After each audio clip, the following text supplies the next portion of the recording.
Yo, what's good, everybody? This is Courtney here. Welcome back to the No Name Football Show. I'm Courtney, your host. You can follow me on my social media accounts. On Twitter, mostly, is where I hang out. At No Name Football, that is No Name with a capital N, two N's. No, both. The first N is capital Football, FOOTBALL. And on Instagram, you can find me at Hi I'm Court, Hi_I'm Court. But I do post some soccer content on there, but mostly just pictures of my kids and my family and food. So if you want to follow me on either one of those sites, go ahead. Subscribe to the channel for more soccer related videos, maybe some Pistons related stuff. But yeah, let's go ahead and get this video started. So today, I want to talk Manchester City and Manchester United.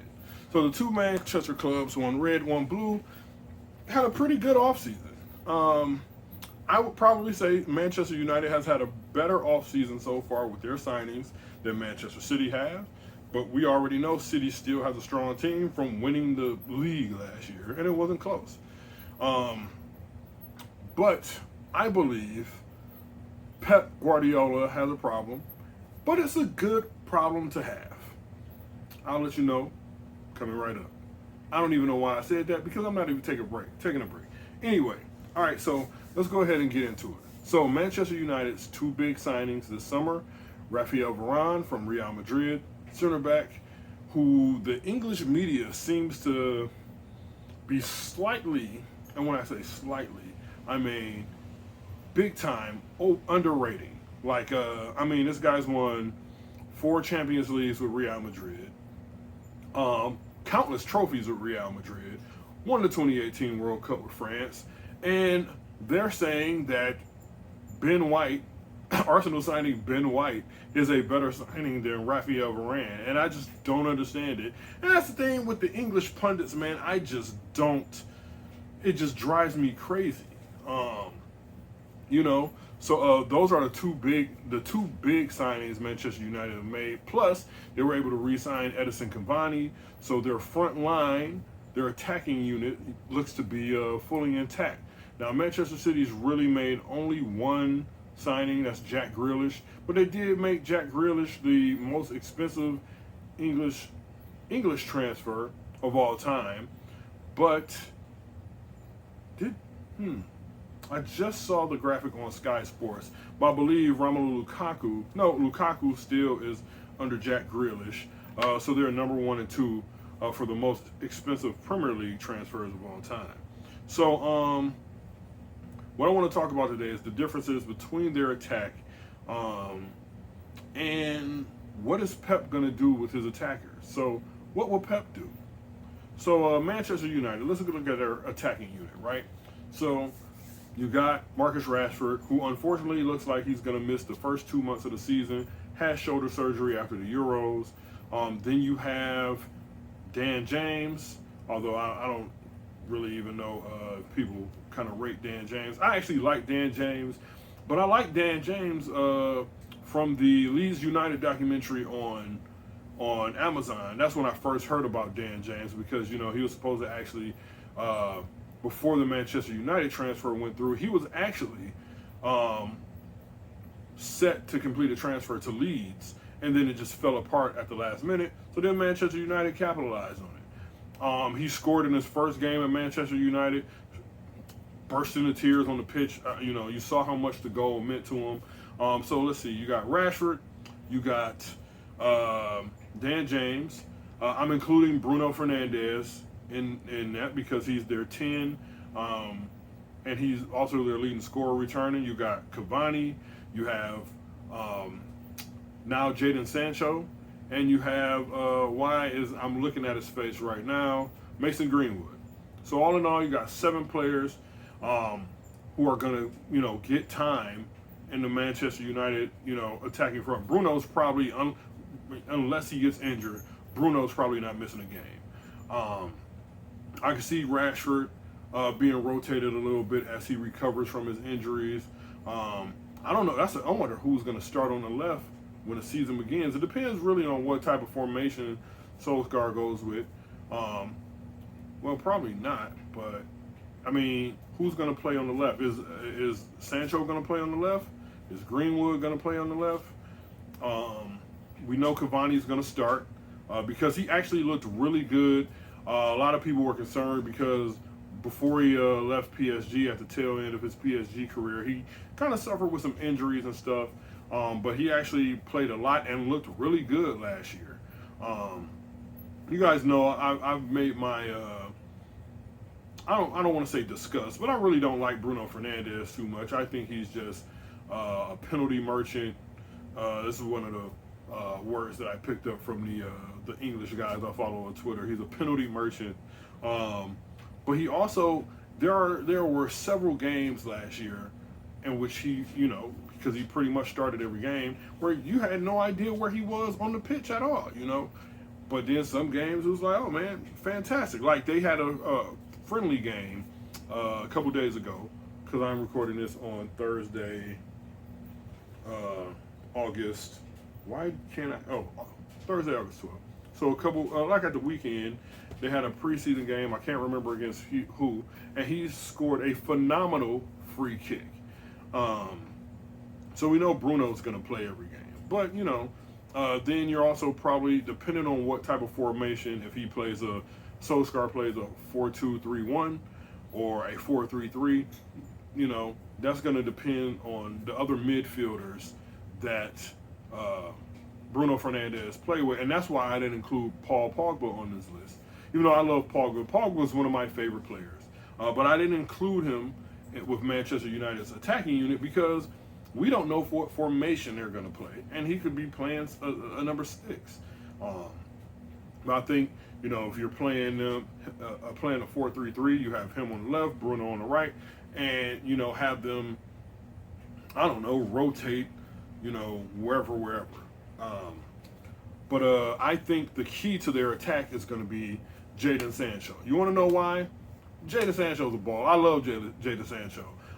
But he has something that the other Manchester United attackers don't have, is that he's a really good dribbler and he can make things happen with the dribble. Like Rashford's really good when he's in space and, dribbling at somebody because he could just run right past them typically, and he's really good at running in behind.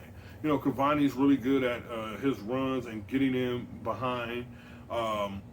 Mason Greenwood is really good at, just making those running in behind type of runs. I haven't really seen him do too much, with the dribble that much. But like Jadon Sancho, we know his game is like, get the ball at my feet. You know what I'm saying? I'm going to make you look foolish. I'm going to run at you with the ball, and I'm going to create space to get a cross in or play a little short pass in. Because remember, let's not forget, Jadon Sancho did lead the Bundesliga in assists over the last 2 years. So Jadon Sancho, he can create. He's a playmaker. He's not just a scorer. He is a very good playmaker. And it's kind of, I can understand why City signed Jack Grealish, because he does the same things. So we look at Manchester City's attack, and this is where I get into Pep's got a good problem. Is you got Sterling, you got Jesus, you got Mahrez, you got Bernardo Silva, you got Jack Grealish, you got Ferran Torres, who is probably only going to play in the cup games. I'm missing somebody because I counted 8. So let's see. Sterling, Mahrez, Foden, Jesus, Grealish, De Bruyne, Ferran Torres, and there's somebody else that I included earlier. But anyway, let's go with that 7. But I had 8. I can't remember who was the 8th. But we know, as long as he's healthy, De Bruyne is going to play every game. The way Foden and Mahrez ended the season, if we're just going off their form from the end of the season, they're undroppable. The only thing is who's going to play in the center. And we know Pep likes to play a 4-3-3. And we saw when De Bruyne was out last season, Gundogan really stepped up his goal scoring. He was actually pretty phenomenal. And I saw some tweets and stuff about him, and he kind of fell off, blah, blah, blah. He's not as good. And it's like, well, maybe he is as good, But because De Bruyne came back, he didn't need to fulfill that playmaking, scoring role that he had while De Bruyne was injured. Both things. That's probably what it was. So let's look at it, man. Phil Foden is a baller. We know that. Raheem Sterling is a baller. We know Riyad Mahrez is a baller, but he's the oldest of the three. So maybe City might try to move on from him soon. Maybe by the end of this transfer window, we got just under 3 weeks left until the end of the transfer window. And City is also still trying to get Harry Kane. So that means one of those guys could actually be used as a make-weight in a transfer deal with Tottenham. Fabrizio Romano, and sorry, you guys probably hear my dryer in the background.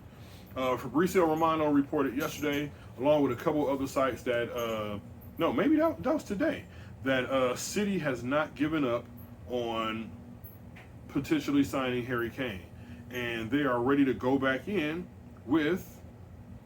Let me see.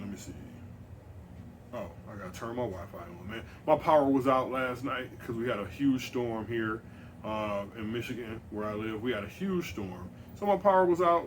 I don't know what time it went out because I was at work. My wife wasn't home, and it came back on probably about 1:30 this afternoon. So let's see. Let me go to the Twitter. You go to the Twitters. Come on, tweets load. So it looks like Fabrizio Romano, who is the only person I have Twitter alerts on, says 2 hours ago from this time, Manchester City are preparing their new bid for Harry Kane around 150 million euros, and would also include add-ons if necessary to convince Spurs. Tottenham still hope to keep Harry Kane, but Man City are not giving up. Bid will be ready. So here's the thing. If they're able to pull this off, signing Harry Kane, there's no way City's not going to win, especially if Kane stays healthy. There's no way City's not winning the league again next year. And I would also, put them up against PSG to win the Champions League. Hey, Chelsea just signed Romelu Lukaku. And first of all, I think he is actually what they missed last year, because we saw Timo Werner couldn't hit the broadside of a barn, and not necessarily and Tammy Abraham looks like he's going to be on his way out. Not having a proper striker, even though Chelsea won the Champions League, I think not having a proper striker cost them games early in the season, and they probably would have finished, number 2 had they had a proper striker. They still finished in the top 4, but they also won the Champions League because, Thomas Tuchel moved Kai Havertz up to Havertz. I always pronounce it Havertz. So Kai Havertz, up top. He played a lot of games as the single guy up top. And I really like him. But we'll have to see, man, because Chelsea's attack, dang, man, I don't even know why. Chelsea's attack is nuts too, man. Shit. They got, and these are guys that play. They got, of course, Captain America, Christian Pulisic, who just signed a new deal with Puma. I'm looking to see what kind of, if they got some Pulisic-specific gear like they do with Neymar. I'm buying it if they do. But they got Pulisic. Timo Werner is still a really good footballer. Lukaku, Kai Havertz, Callum Hudson-Odoi. I believe that's 5 guys right there. Listen, man, Kurt Zuma was scoring goals last year for Chelsea, but he's a center back. But Chelsea, with the addition of Lukaku. Oh, let's not forget Kovacic. Looks like Ross. I don't know if Ross Barkley is going to go back on loan somewhere. But man, Chelsea's attack is pretty freaking good. To be able to bring Hudson-Odoi and Pulisic off the bench if Pulisic doesn't start.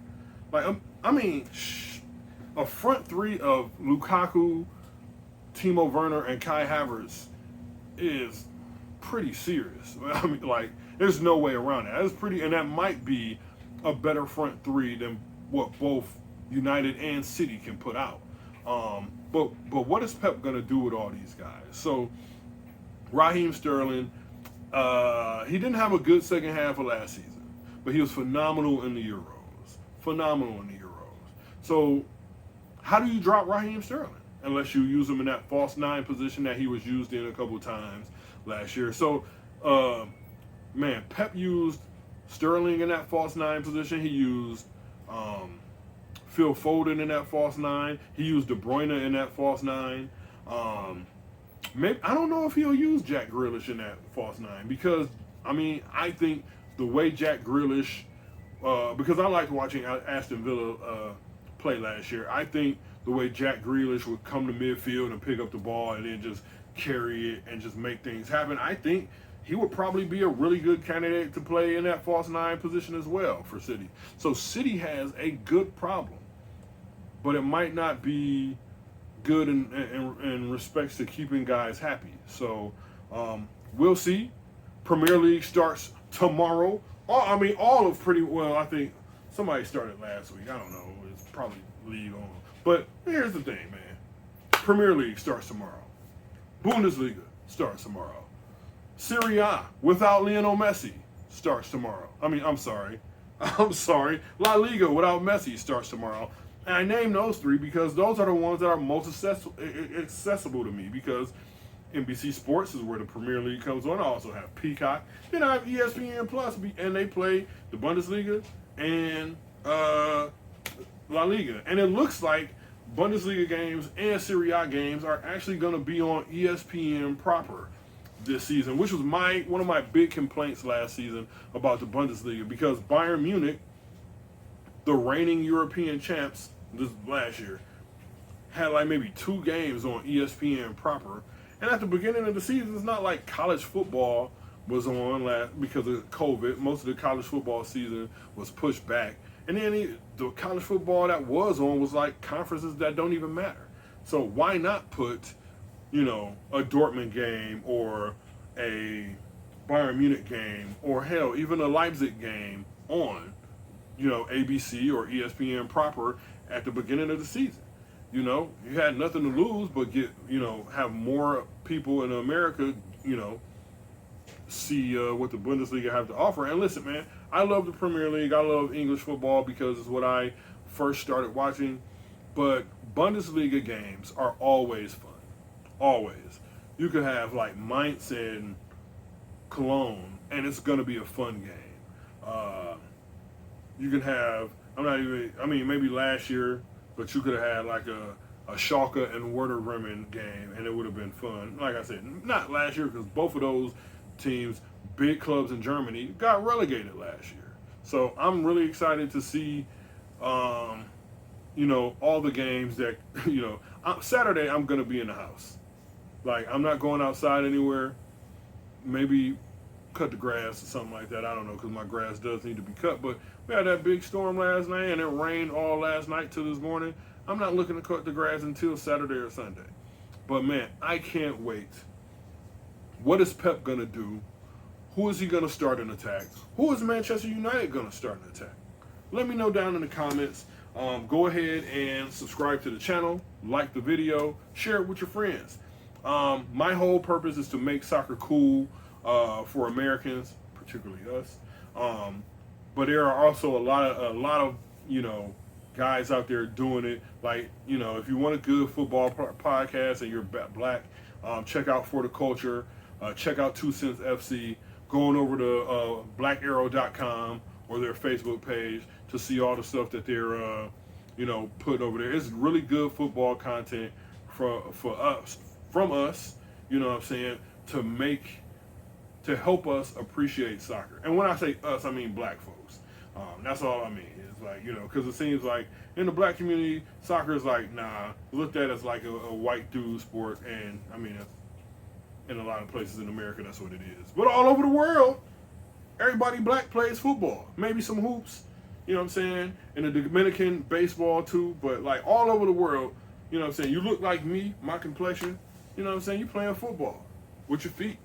Not the American football, which is all right, but, no, real football. But anyway, let me know who's going to be, Pep's starting 3 when they play Tottenham up front Saturday.